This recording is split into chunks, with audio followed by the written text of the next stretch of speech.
প্রিয় ভিউয়ার্স, আসসালামু আলাইকুম। আজকের আলোচনাটা হবে একদম ভিন্ন রকমের কিছু পরামর্শ বা অভিযোগ, যেটা হোক বলতে পারেন। প্রথমে যেটা নিয়ে বলবো এটা হলো শিক্ষার্থী অ্যাড করা অপশন নিয়ে।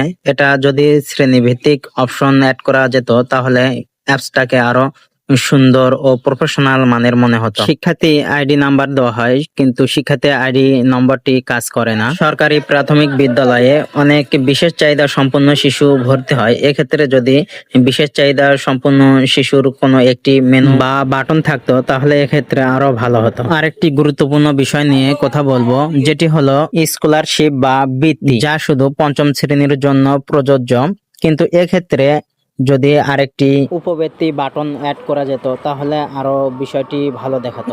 এক্ষেত্রে প্রাথমিক বিদ্যালয়ের শিক্ষকগণ অ্যাপসটি ব্যবহারে আরো বেশি আগ্রহী হয়ে উঠতেন। সবাইকে ধন্যবাদ। আবার দেখা হবে পরবর্তী কোনো ভিডিওতে।